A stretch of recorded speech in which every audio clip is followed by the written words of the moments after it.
And I'm joined now by Jason Boxt, Managing Director of the Glover Park Group. It provides, in part, public opinion research and message development. Well, the billionaire businessman Donald Trump just basically steamrolled over everybody, wins big tonight. Does this cement things for him? I know they keep talking about this magic number, but does it sort of cement things? Well, he has to make a case to the delegates who are going to show up in Cleveland in July that I am the candidate. I'm the only candidate. I'm the person who the majority of Republicans have voted for. He hit a big number yesterday in public opinion polling. He had 50% of Republican support. That's what he needs to go into Cleveland and say, I'm your guy. It seems interesting, though, because the goal line keeps moving for Donald Trump. Earlier it was like, well, once we clear the field, he's going to get killed. And once this happens, he's going to get killed. And now it seems like now the word is Indiana. They keep saying, oh, Indiana's like kind of the fail-safe.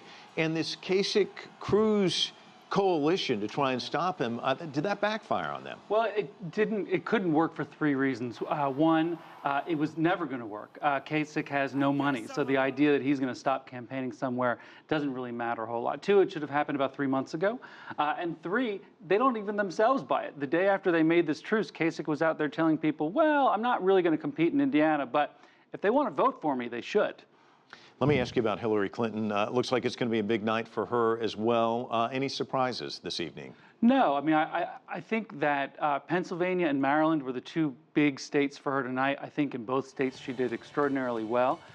But again, the problem or the way that the Democratic delegate fight is set up is that there is no such thing as a big win. She could win by 20 points in Pennsylvania, and she looks like she will win by 20 points in Maryland, and she's only going to escape with a few more delegates. So that just keeps Bernie Sanders lingering in the wings. Bernie Sanders saying tonight, look, if you look at the polling data, I do better against Donald Trump, better than Secretary Clinton, kind of making the case for himself. But the case is delegates, isn't it, in the bottom line? It's all about delegates. He wanted to be able to say to these super delegates, I'm really the most viable candidate, despite the fact that he's losing the overall vote count by well over 2 million votes. He has to make a case to those guys that I can win. But none of the evidence really supports that. Let's talk a little bit about Donald Trump getting international support. One of Italy's leading right-wing politicians, Matteo Salvini, not only comes out in favor of him, he has pictures posted online with him and Donald Trump. Is this a help or a hindrance? I don't think it really matters much. I mean, I had to even look up this guy's name when I first heard about the article. I had no idea who he was. I'm sure most American voters don't. Whether it's Salvini or Nigel Farage or Le Pen, right? Those wackies exist. The right-wing support is going to come out for Trump, but in an American election, American voters don't care. Let me ask a final question.